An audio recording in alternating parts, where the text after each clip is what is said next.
யோசிக்காத பண்ணிட்டா. ஆனா நான் நம்பிக்கை தான் மேம் வச்சேன் அவன் மேல. நான் நம்பிக்கை இருக்கிறவங்க கல்யாணம் பண்ணிட்டு போய் கூடுத்தனம் பண்ணியிருக்கணும். நம்பிக்கை எந்த மேடம். ஆனா இவ்வளவு தூரத்துக்கு அவன் போவான்னு எதிர்பார்க்கவே இல்லை மேடம். நான் எல்லாத்தையும் ஏமாத்தின மாதிரி எத்தனை பொண்ணு அந்த மாதிரி. அதுக்காக தான்மா அவன் படத்தை போட்டு காமிக்கணும். அதனால தான் சொல்றேன். இது நீயாமா? ஆமாம்மா.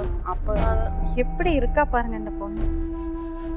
அப்ப இருந்து மேடம் இப்ப என் மனசுல கவலை ஆயிடுச்சு மேடம். குழந்தை நினைச்சு பையன் வந்து வேலைக்கு போகாம நல்லா ஜாலியா சாப்பிட்டுட்டு. அதுதான் இது பொங்கல் அப்ப எடுத்தது மேடம். மேரேஜ் ஆகாது. அவங்க அம்மாவுக்கு எங்க அம்மா வச்சிருந்த படம் நல்லா இருக்கு. எங்க அம்மா நல்ல நல்ல படம் கட்ட மாட்டாங்க. அவங்க அம்மாவுக்கு எங்க அம்மா கிட்ட சண்டை போட்டு சேரீலாம் அவங்க வச்சிருந்த சேரீலாம் எங்க அம்மா கிட்ட சண்டை போட்டு அவங்க அம்மாவுக்கு எடுத்துன்னு போயிட்டு கொடுப்பா.